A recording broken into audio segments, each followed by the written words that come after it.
This time on No Not the Mind Probe, episode Hey. number 101, Just a Girl in the World.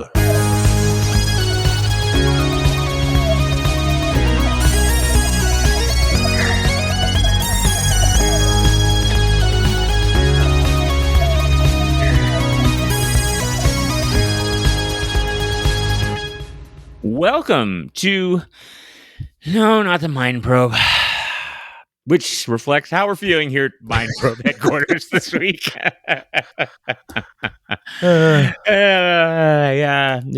Thank goodness this isn't a political podcast. I think it also has to capture the like sigh and then the kind of the what now? You're trying to engage me about something else? Yeah, how many other things? Yeah, how much staring off into space did I do in the office? And you're like, yeah.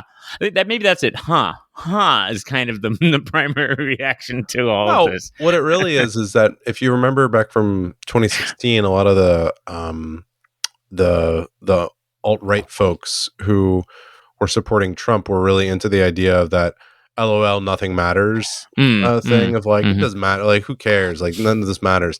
And it's like we've now, having elected him and kind of not a landslide but like assertively electing him clearly, it's sort of like, I guess nothing matters, like, and so it's a very nihilistic thing that sets over you. You're like, I don't know, what are we even doing here, which things, and so we decide what really matters.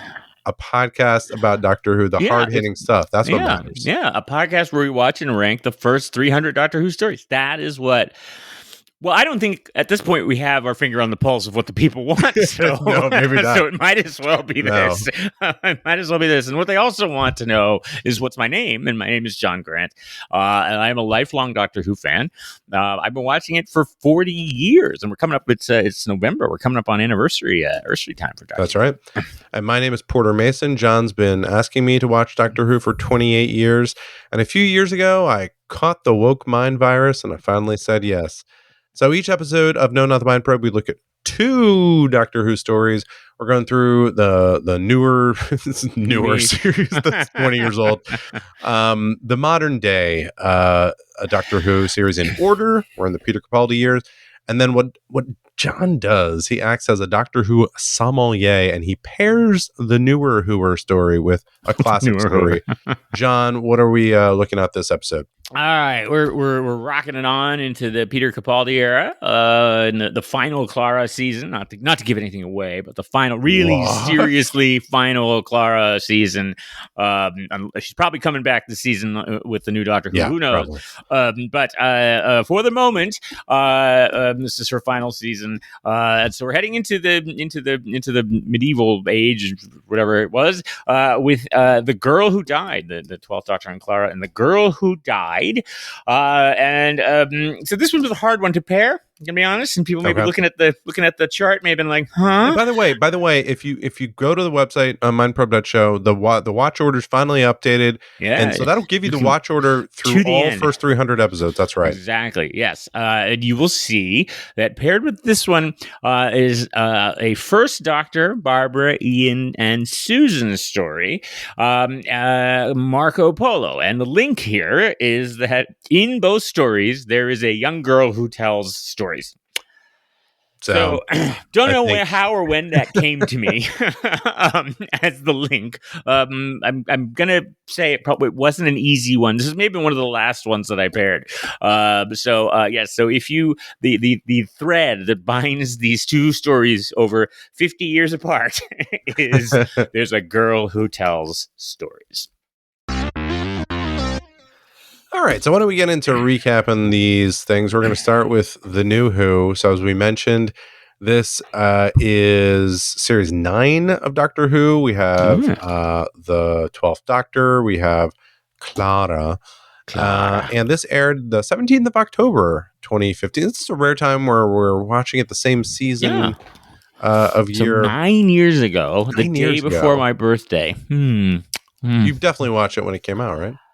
Well, Yeah, close to. Yes. So pretty sure. Let's see BBC America was showing all these. I think at least in the back in the early day. I refuse to watch Doctor Who with commercials. I am sorry. There's a line that I will not cross, and watching Doctor Who with commercials is one. So what I think has probably happened is that I bought all these on Apple iTunes or I whatever the hell it is, ITV, and I watched it there. So there's a little behind the scenes glimpse into the exciting. That's how it happened.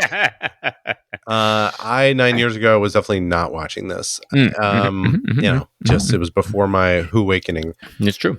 And also featuring, worth mentioning because she starts as just sort of a side character here. Is it? And she changes her name, but a Shilder or a Shilder, yeah, a Shilder, who is played by the lovely Maisie Williams, who I'm told is in Game of Thrones. I don't actually know her. Yes, either personally or professionally. She is a major character in Game of Thrones. I'm not saying Williams, right? Maisie Williams. Yeah, right? Maisie Williams. Yeah. She not only is in Game of Thrones, she's one of, I guess Game of Thrones has tons of main characters, but she's pretty. Is she one of the Thrones? She's one of the Thrones. Okay. She's one of the games, one of the Thrones. Okay. Yeah, she's a major character. And I think she was already, because that show had been running for quite some time. And so at least for 2 or 3 years, she was already pretty famous from that. So this was kind of a coup to get her. Yeah, she was the big gap. I do remember when this came out, it was like the big gap was, we've got the Game of Thrones person. And I was like, the what? The who? The Game of the what now? But she is a cool actress where when she started in Game of Thrones, she's pretty young. They picked a good actress. I think about like the Harry Potter kids or some other child actors where like they pick these child actors and then they develop into really strong adult actors. So I don't know how you would know that, but and she gives me sort of a combination Jenny Ortega vibe, and also maybe a little bit of Selena Gomez from Only Murders in the Building. A little bit of, like the two of those kind of combined. She gives me that kind of vibe. I'd say that. All right, well, let's listen to a clip from The Girl Who Died. It's right here. I'm wearing a spacesuit. So I'm not from around here, and it's highly unlikely that I would have come alone. You see, you haven't killed us, because killing us would start a fight you didn't come here to have. And you're not sure you could win. Oh, hello. Time for your medication? Adrenaline, testosterone, extracted from the finest warriors.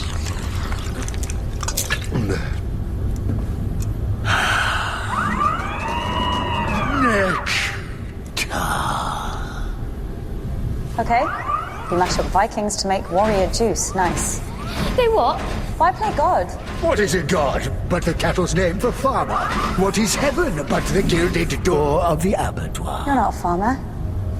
You're a thief, caught in the act. I don't understand. Mashed up. What are you saying? Hush. Go. Now, go find Vikings on other planets. The universe is full of testosterone. Trust me, it's unbearable. We won't follow you. See? We don't need to fight. Ooh, see, John, did you pick this for this smashing criticism of bro culture there, and then just sort of happened to land on the right time right after the election? Yeah, this is very. All of this has been very planned out. Clara in control there. Nice little Clara moment of her being very doctorish. Clara's in control and very doctorish, and that's what we've seen over the past few episodes. Is Clara just becoming doctorish, and what that partly means is becoming very just fast and loose with her life and the world. Exactly. Interesting. Okay. So the Doctor and Clara, they land in a Viking village, and they're quickly captured, as they are wont to do. And they're brought back to the village where all the other Vikings. The Doctor tries to pretend to be Odin briefly. And I think, is this in the very opening set where then Odin actually reveals himself in the sky? Yes, is it before the credits? Yeah, yes, very Monty Python-y. yes, the big head in the clouds appears. It looks like a projection. And what this is what we find out is that Odin is actually this alien race called the Mire. Mm-hmm. And then these Mire warriors come down, they capture some of the villagers, the strongest villagers, and they also capture Clara and Ashildr. So we're quickly nuts. You're like, oh, cool, it's gonna be a fun Viking story. It's like, now we're on a spaceship. Pretty quickly, we're onto the spaceship. So Clara tries to reason with Odin, and he doesn't really pay attention. He harvests the villagers. This is what she was just talking about in this clip. He's harvesting the villagers for their adrenaline and hormones. So literally, you're trying to take their bro energy. And they're just raw materials to the mire. Clara and Ishildr are released. They go back to the village. Odin says, I'm going to come back and kill everyone the next day. The doctor is kind of resistant, and then he agrees finally he'll help the villagers defend themselves. So he trains the ones who are left. And is it basically because he thinks it's hopeless? I'm trying to remember. He's basically like, what am I doing? Like, because everyone's left. He's like, what are we really going to defend ourselves? But he does. He trains them, and they won't run. I think they won't run. Right? They like refuse to run. Yeah. So he's like, all right, well, and he's kind of like, you should definitely go. And then they're like, no. So he's like, all right. I think Clara maybe talks him into it or something like that. And then you get the very funny moment where he does the he's got them all like standing in a line or something like that, and he's like, got them with swords or whatever. He's like, all right, we're going to turn you into the best fighting force. What's the worst that can happen? Then the comedy cut to like the village is on fire and like they're running and everybody's injured. And yeah. So Ishildr, who I guess what we've seen before is like the storyteller, and you mentioned she tells stories. The magic girl that tells stories. So we said, okay, she makes a plan. She and the doctor make a plan where she makes these elaborate kind of Jim Henson, puppets from what I'm thinking of that one. Is it Journey? Anyway, she makes these elaborate puppets, and they basically make a huge distraction, so that when the mire arrive, they kind of frighten them with they fool them into thinking they're having a battle that they're not really having with these puppets. Yeah. And they used to. Is there some sort of perception-y filter thing, or there's something where the Mire's helmets, like they see everything through their helmets, so the doctor sort of hacks into them, and so there are these puppets going on that are showing some of this, though in a very clearly puppet way. But he hacks them into thinking this is real, and they are humiliated by all this, and they're sort of defeated. He threats to blackmail them, basically, right? Yeah, right. Because he says like, "Oh, but the mire. How could the mire? Well, we'll spread." He takes video. It's basically the original version, like someone holding up a cell phone in a high school, saying like, "I'll send this to everybody." He's blackmailing them with that. Odin says, because Odin's going to revenge it, so he's basically just shames him and says like, "Leave the Earth alone, or I'll post this on Twitter." Essentially. So unfortunately, great news. We defeated the mire. We defeated Odin. Your gods are dead. Yeah. So it's never quite clear. Was Odin the legend just developed because of the mire, or did the mire step in? And I don't know. That's it was unclear to me either. Yeah. Well, anyway, that's all the good news. The bad news is Ishildr dies. Oh, we're never going to see her again. That's too bad.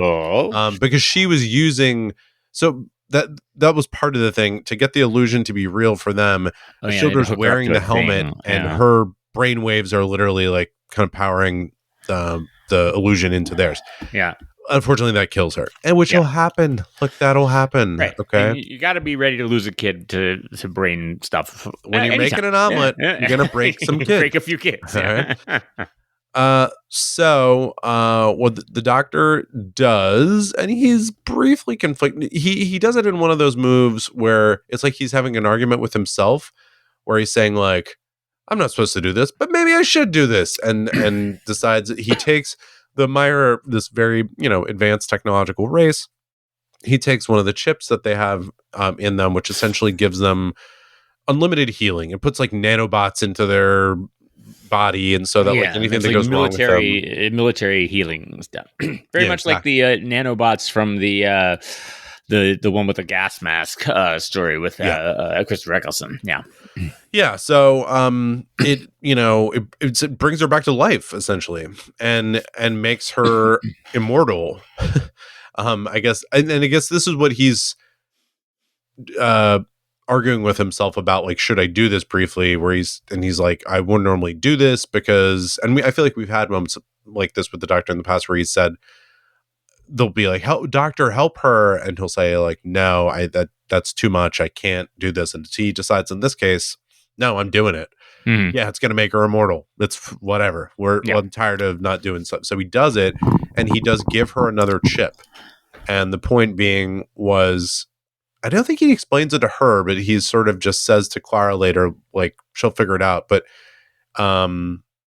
you have another chip because you're going to live forever now. So give it to someone else so someone can live forever with you. And that's where we end the episode, and we never see Ashildr again. So that's so much for her. But it says to be continued. No, so it does. Yeah, so it's like It gives does. away. In fact, I should have paired this and the next story together, but they just did feel like two very different episodes. But we can talk about that. They do. They really are. I mean, like, yeah. So Maisie Williams comes back, and it's not. Yeah, it doesn't feel like a two-parter. A two-parter, though, she does return. Yeah, like the other ones in the season. This is by Jamie Mathewson and Stephen Moffat. Jamie, I'm not sure if I'm saying his name right, but he wrote Flatline and he wrote Mummy on the Orient Express last season, so some very good ones. Some interesting things in here. It's obviously very funny. You do the sort of Monty Python villains and how they're sort of fooled by stuff, and you've got a few comedy cuts and things like that. Oh, the puppets! I was trying to think of. It's the movie The Dark Crystal. That's what I was trying to think of. The Skeks and all that. There's there is an odd moment here where it's sort of the doctor deciding to help them or stay and help them, and he has to flashback to him why he chose this face. Right. So he's sort of like he goes back to remembering in the when he first appeared how he recognized the face but didn't know from where. Or they maybe figured out from where, but then it's like, oh, it's a face from the Roman guy that Peter Capaldi also played back in the David Tennant years.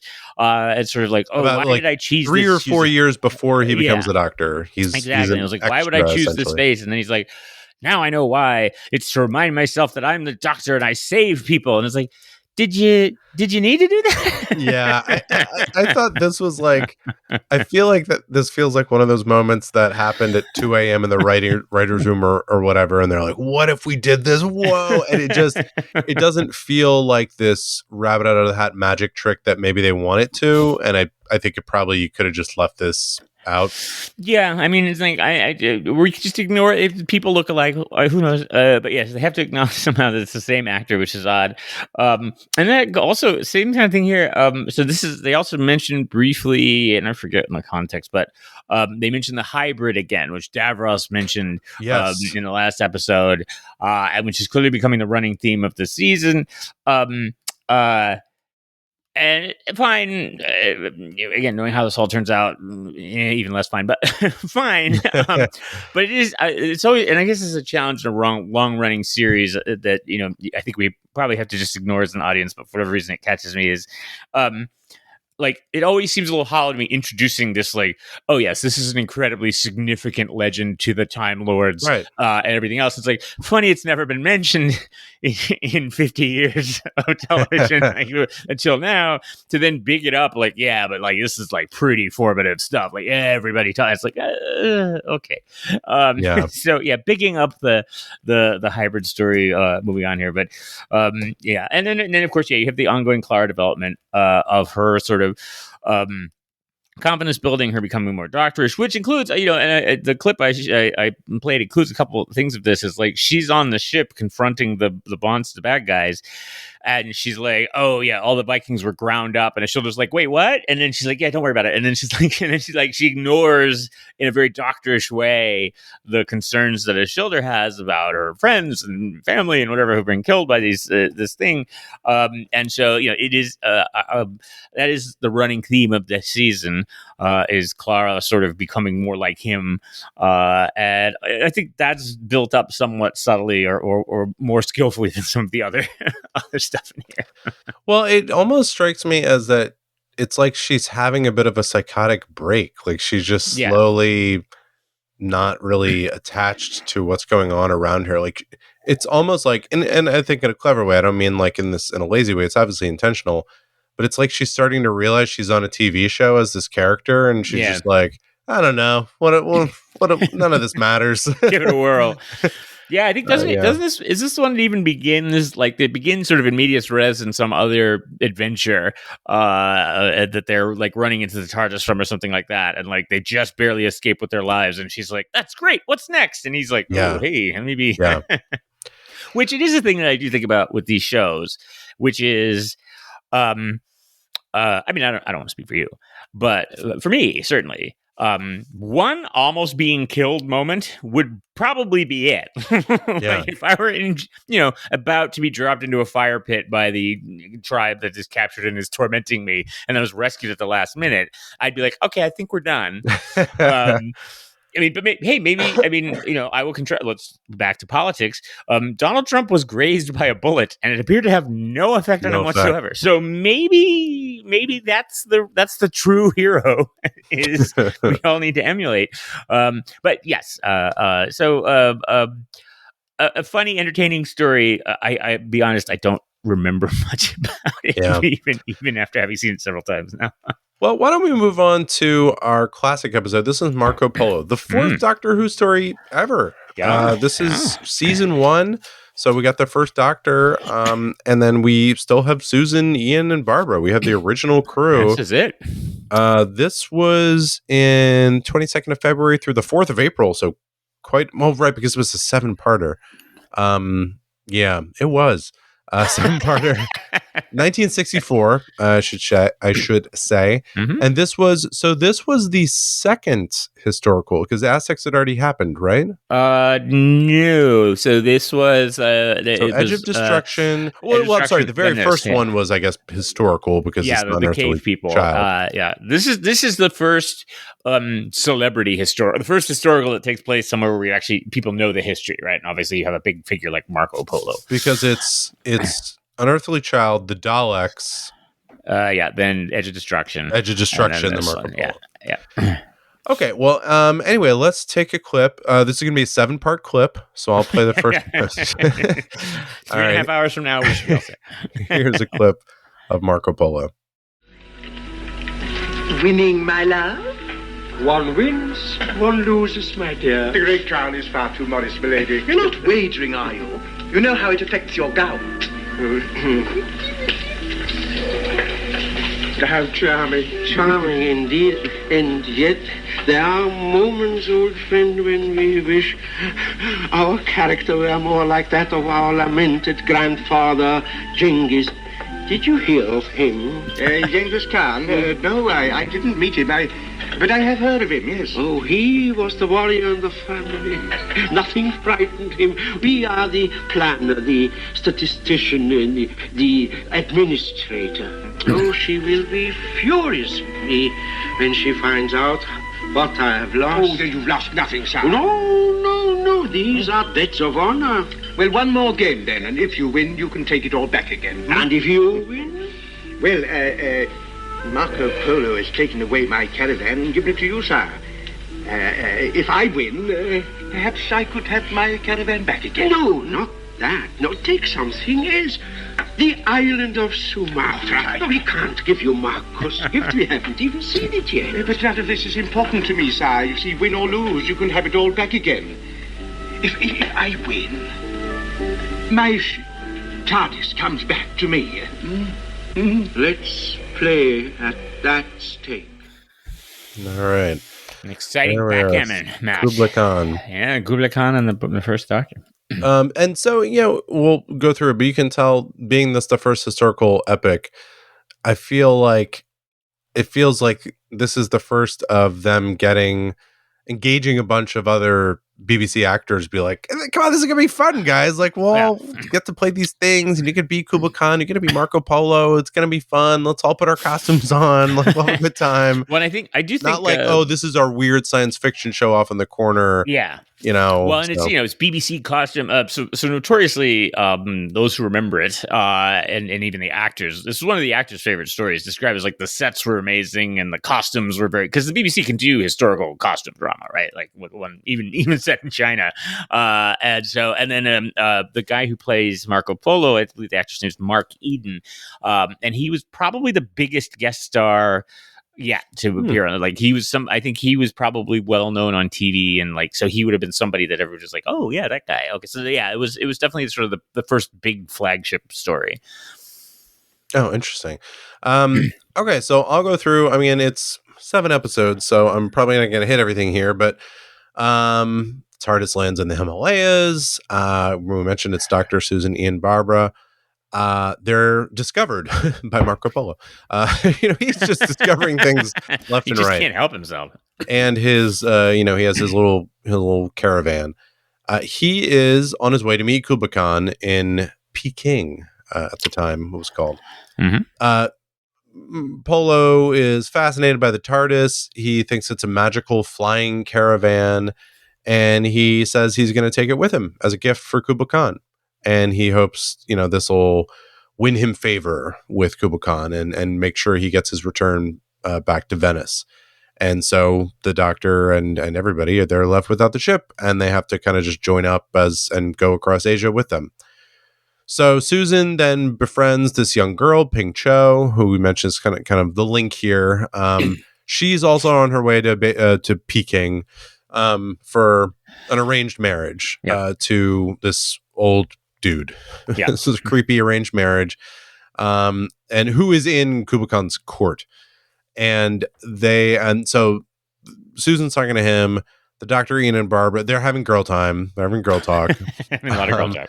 Dr. Ian and Barbara are trying to convince Polo to get the TARDIS back, but he doesn't want to. Tagana, we meet, is plotting against Marco Polo, and he's a Mongol warlord representing Nogai, who's one of the enemies of the Khan. That's right, and he's allied with them, and they plan to assassinate Kublai Khan.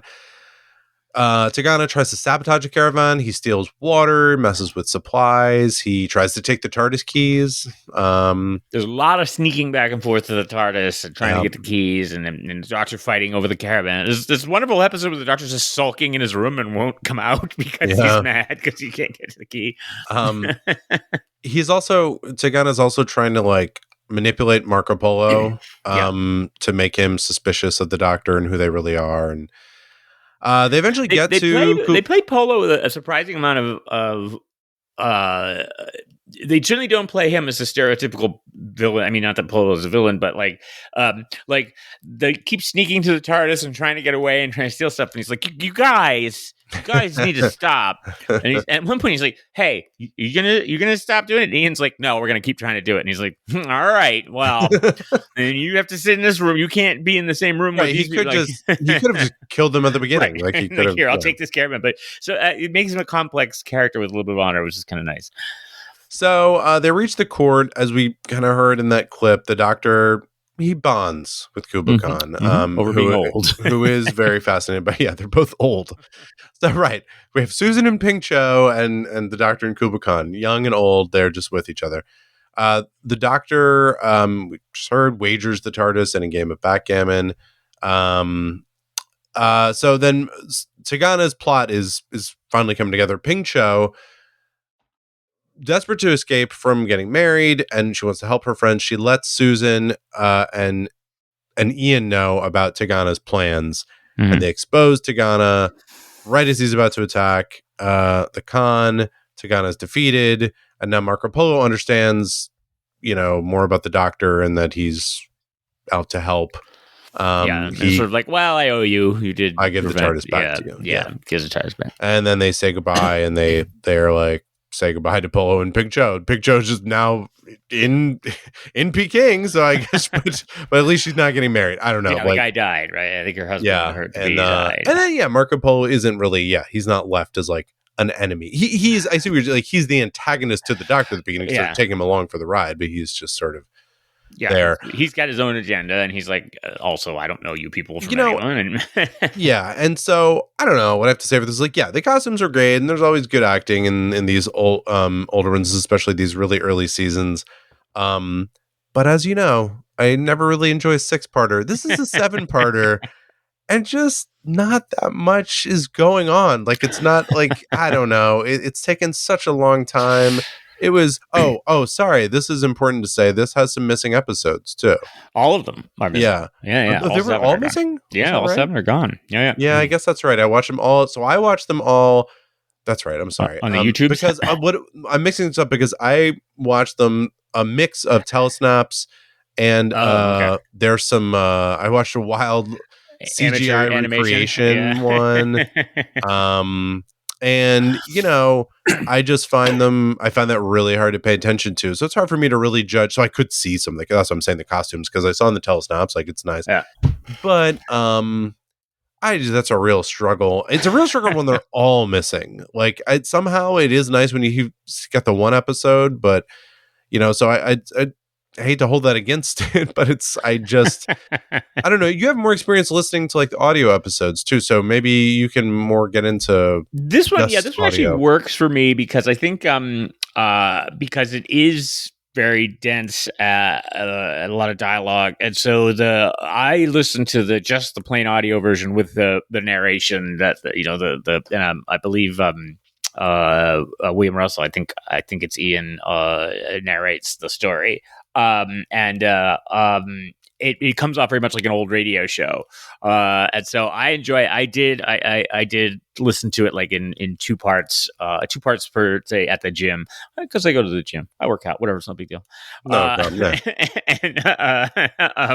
And so doing it in a chunk like that, it is very much has a very radio serial feel to it. Like each episode, there's a new problem, right? Like here, they lose them in the singing sands. Then there's the water's running out.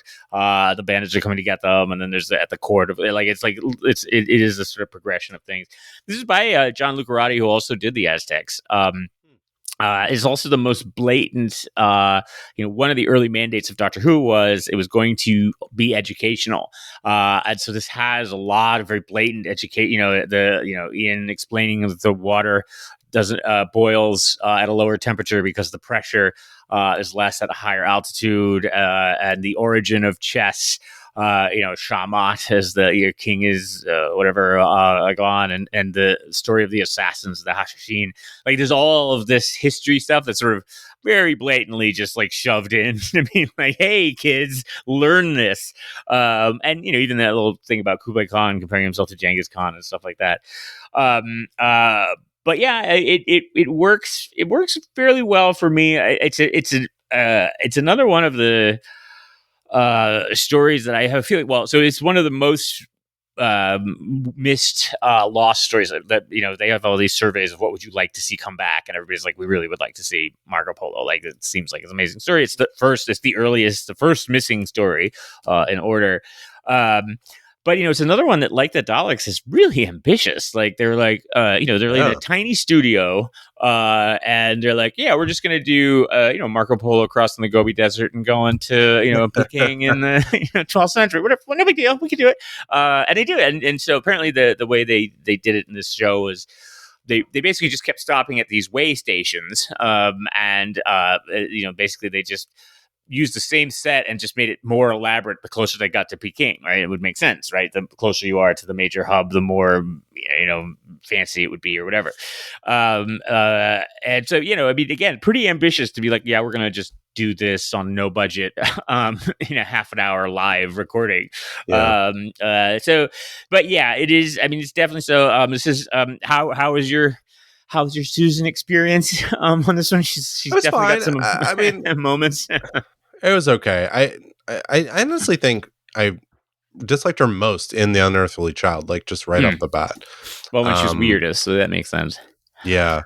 No, I didn't mind her as much in this. This was more, it was just a slog. It didn't grab me. Like you said, there's, I guess, 7 individual obstacles and stories. I just found myself really wanting it to be to the end quicker. And part of it might have just been the, not having the actual footage. I don't know, but wasn't grabbing me. I feel, especially if this is the same writer, he really made the Aztecs a much more compelling story. Yeah. I think so. It's interesting. You can see sort of shades of Tigana, and Tlatoxel was the bad guy in the Aztecs. Similar sort of totally evil character.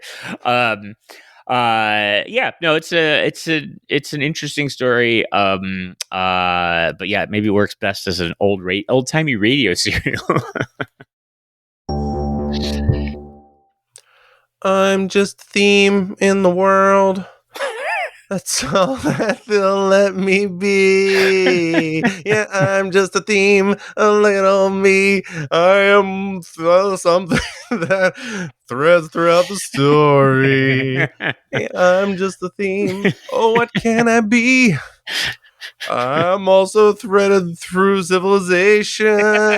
Whoa. Wow, wow, wow, wow, Themes. wow, Wow, wow. all right. It's Yep. a very postmodern. Anyway, Gwen Stefani is a little postmodern. There you go. I think we've all We thought are that. adherents of the repeating themes here We on are, Enough we are. Mind Probe, and we like to talk about subjects and topics that are threaded throughout Doctor Who and also through time and space and civilization itself. So, John, what did you want to touch on this episode? Well, I was going to spend most of the time on the superiority of the 7-episode format, but I guess apparently not. I mean, look, well, I don't know.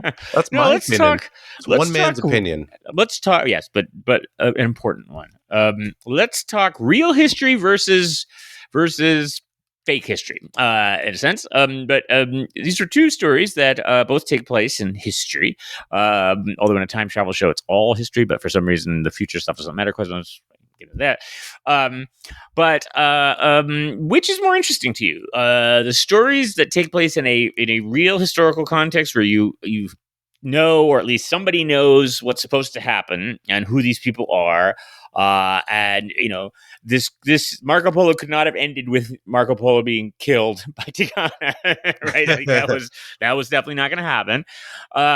Versus this, set in historical times, but not in a significant historical event. Like, as far as I'm aware, the Vikings do not have a big thing where it was like, oh yeah, that time we defeated Odin with a cell phone. Which is the more entertaining story to you?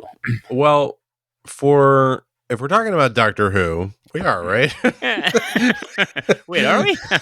Shoot. Okay, new theme. I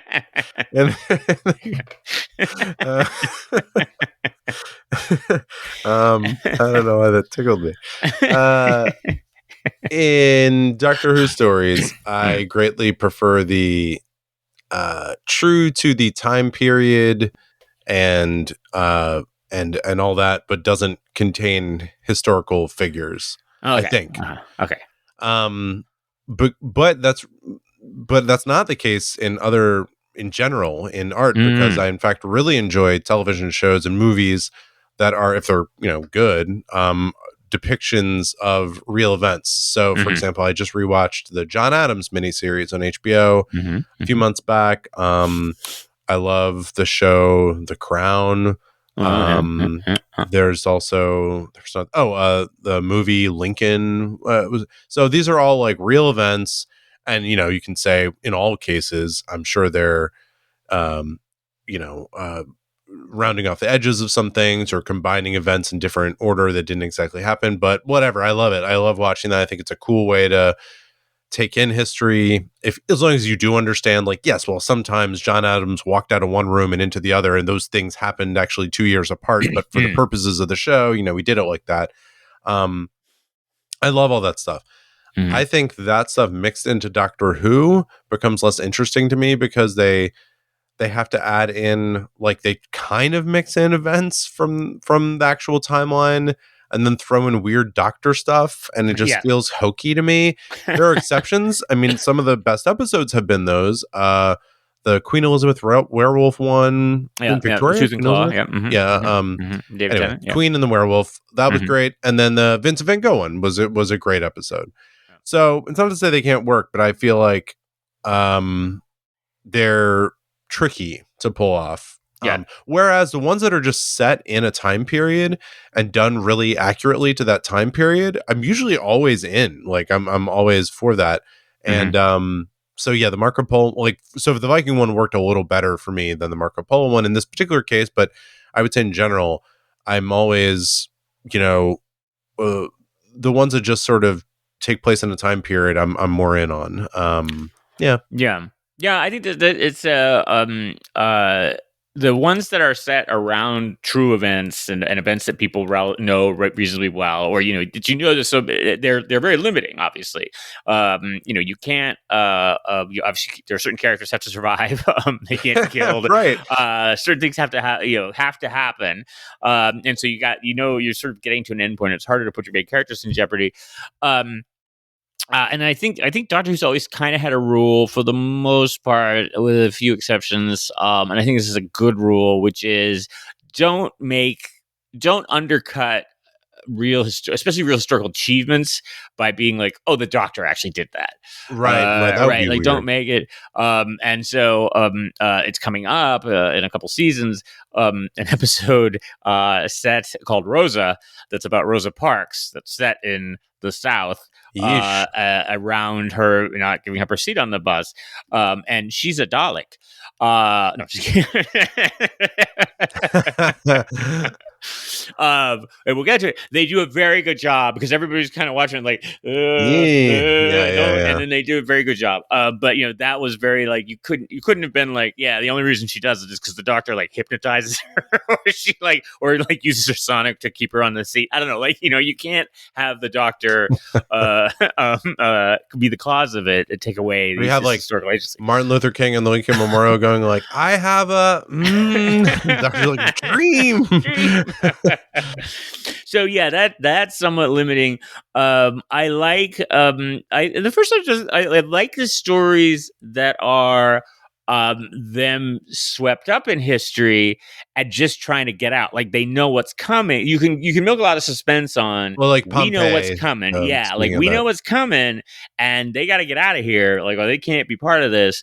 It's trying to escape. It's specifically having the historical figure, which sometimes just feels like distracting. And I don't know. I'm saying this, and then I'm keep thinking they do it a lot, and so I'm thinking back to the different episodes where like it works okay. There was one where they had Dickens, right? Dickens was good. Did they have Shakespeare ones? Yeah, it was the one with the Shakespeare Code with the witches, and he had to say when he wrote the Lost play. I don't know. You can use a character. You can use a character where there's gaps, right? So you fill in like a gap in their life. That's always kind of interesting. Like the Agatha Christie one where she disappeared. That can be kind of interesting. And you're not trying to. So it's something we don't know about, right? Like something between some gap in their history that we don't really know that much about. And it's like, oh, maybe they ran into the Doctor here, and whatever. And as long as again you get them back to where they started, or where they're supposed to be by the time the next thing we know about them works. I think a challenge though, when you set something in the sort of not actual in an unknown history, somewhere, is that then all of this, we can't change history, just goes completely out of the window. And it's like, well, these people might have had some matter too, right? It's like, oh my God, it's Marco Polo. We can't do anything to change history. Oh, it's these Vikings. Well, they can all die. That's how history works. So you have to kind of, obviously that dissociation has to, you have to ignore it. But then I think you could, you also have to ignore that for any future story too, right? Which is, it's a time travel show. Yeah. But if it happens in 500 years from now, they're like, do whatever you want. It's like, well, that's history to somebody. So yeah, we're allowed. So, all right, strengths and weaknesses to both. All right, how you doing? We got through. I'm checking in again. How are you feeling now? I don't know. Let's see. I've been sad this week. I've done angry. Still a lot of anger. Bargaining? You done any bargaining? I'm trying to get through to Trump all week, but and like I'll be like $5, and you just go home. We'll call it. You take the win, and then you just let Kamala run. An even $5, a cool $5 bill. But yeah. So this is a nice distraction for all the people listening to this podcast who just wanted. This is really helping them. Yeah, that's right. Yeah, this is it. This is what you wanted. You wanted a heated debate about Marco Polo. Well, listen, we're the whole point of this thing is that we're ranking the first 300 Doctor Who television stories. We've ranked 200. Okay, so that's pretty Yeah, crazy. this is episode 101. Like This is some episode of you are probably now listening to these episodes, the earlier episodes, at like 5:00 in the afternoon on like public access cable or local, your local cable in syndication. Probably back to back episodes, right? That's right. That's right. That's right. Oh, that sweet podcast syndication money is going to start flowing in. So I will go first. I got The Girl Who Died, and I decided how I'm going to start trying to rank these, unless I have a immediate feeling about them, is go right to the middle, which in this case was 100. I was like, let me kind of compare to these and start to go up or down from there. Yeah. And this one just stayed right in the middle. I ranked it number actually 100. I put it right above Idiot's Lantern, The Moon Base, right below End of Time, Time Warrior. I don't know. I just like the episodes I had around there. I was like, that's kind of where this was. I liked it. It was fine. Wasn't a standout Peter Capaldi one for me. I liked Maisie Williams. Yeah, enjoyable, but nothing knocking my socks off. So just kind of socks firmly still on your feet. Socks on, my feet are toasty and warm. Marco Polo, and again, I'm sorry for all you people who love it. It was sorry, so you Polo long. heads out there. It was so long, and I never was engaged in it. Nothing ever was interesting to me about it. So this went pretty far down for me. And I just basically had to put it above the ones that were truly awful. So I feel like bottom of my list, maybe yours too, but definitely the bottom of my list are like the truly just terrible episodes. And then there are some that are just like weird and misguided that I don't like actively dislike, but are just I don't. They're the what were you thinking episodes? Yeah. And then above that are the episodes that are like, these are really weird, but they're just sort of almost kitschy and fun. Delta and the Bannerman is the best example. Yeah. But there's so there's some around there that are like that. So this kind of fell between the ones that are so bad I kind of like them, below those because I didn't like it, and above the like these are the worst. But so it's still pretty low. I have it number 181 on my list. Around the Web Planet, which I remember just kind of being bored by. Also very long. Yeah. So, but above A Town Called Mercy, which I just don't like. The Western. That was with the weird song they sing throughout. And no, that's the Gunfighters. Town Called Mercy is the Western. Town Called Mercy is just a Western, but at any rate. Yeah. But it was paired with the Gunfighters, so you're there. Above the movie. So anyway, 181, just not a fan, and too bad for the first Doctor. He's gonna take a hit on this one, but too bad, sad for the first Doctor. What about you? What do you got? So we're close on The Girl Who Died. I've got I'm not sure that I'm still ranking so much now as just organizing. I think I just put stories that seem too close together, but whatever. So I went down my list, and I eventually got to around The Caretaker, which is the Peter Capaldi one where he's the caretaker on at the school. I got Closing Time, which is Matt Smith working in the toy shop. But it's in my sort of funny fluff stories that don't really make a huge impression but are entertaining. So I've got it number 82, I guess it would be. Below The Ice Warriors, just above Time Heist and 42. It's a good story. It's entertaining. It's funny, which I like. And I think I have a weak spot for, I like Peter Capaldi when he's being funny. I think his Doctor is very funny, and I like him funny.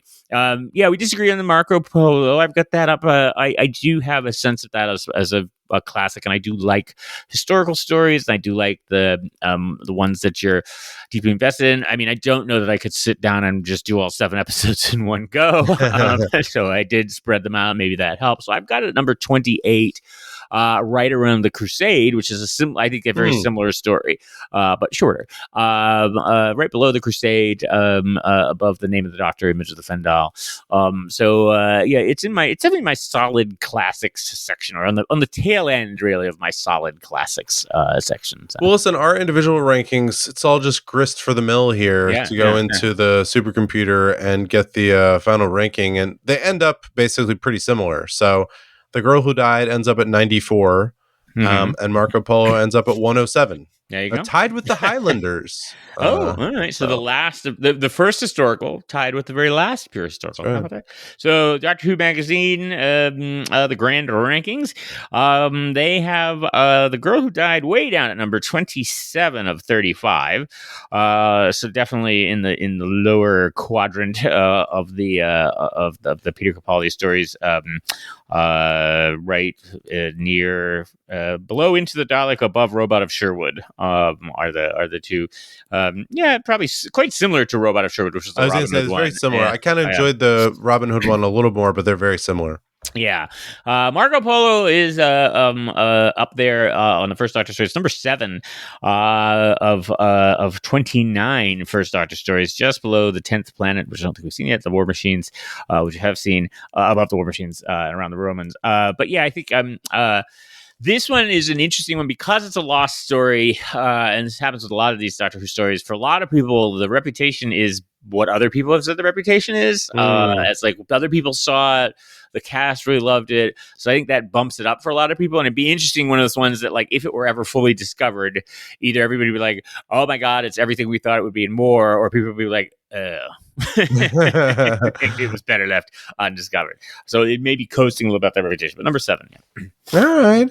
Well, listen. If you disagree with these rankings, you can just go shove it in front of time. But you can also go to mindprobe.show and check out the rankings and see if you disagree with them. And then shake your fist at the computer screen. You can also write us, Porter at mindprobe.show. I think you shouldn't really write John at mindprobe.show. No.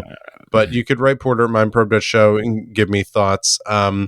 You could see the watch order, as we mentioned earlier in the show. It's been filled out through the first 300 episodes. You can sit down and just watch all 300 episodes. That's what I'd recommend. Watch all 300 episodes of the NuWho, then watch in our order. Don't watch the Doctor Who classic episodes in order. Don't do that. No. Watch them in our order. Yes. Separately. Without actually pairing them. I just watch them in our order, just the classics in order, but without. That's what I'm saying. Watch new in order, then watch classics in order. Oh yeah. In our order. Anyway, look, you got to go to the website to do this. So check out the website. Yeah, whatever it is, you got to go to the website. Yeah. You can also subscribe to the podcast, which we'd love for you to do, and of course rate it and stuff. That you guys don't do that, but we'd love it if you did. I'm sure the 3 of you that listen to watch. Maybe you rate it. I don't know. Yeah. What do we have in store for next episode? Okay, so as we said, probably should have been paired together. I think that's what Stephen Moffat intended, but he's not the boss of us. No, so he doesn't run this show anymore. No, thank you, Stephen Moffat. You can just go off and get more Emmys or do whatever it is you do. Right? Neither does Russell T Davies. Well, okay. No. So we're moving on in the 12th Dr. Clara era, and the Schilder is back. If you missed her in the closing credits, she comes right back in the next episode. So that's good. And she comes back as the woman who lived. Pretty interesting little story. And so we've paired that as a story that involves alien creatures trying to portal from other worlds and take over other planets. So naturally, I paired that with a 4th Doctor and Romana 2 and K9. A little bit of K9 coming at you. I'm going to use classic in air quotes story. It's an interesting story. The Horns of Naimon. All right. We all look forward to that. Yeah. John, we will see you here in about 2 weeks, maybe. Yeah, we'll see. Yeah. We'll see. A lot can happen in 2 weeks. We have a podcast if we can keep it, John. That's what we have. That's what Franklin said. By the way, I'm not sure if I've ever. Well, let me say. I have a case of the sillies here tonight. No, we have fun. No, I still haven't watched the new NuWho. The Disney Plus Who. So that's why we didn't talk about it. But eventually, and the Christmas one is coming up soon. So and that's got a person in it. I gotta get on this. What am I doing? Elections. Come on. Mindprobe.show. Womp womp.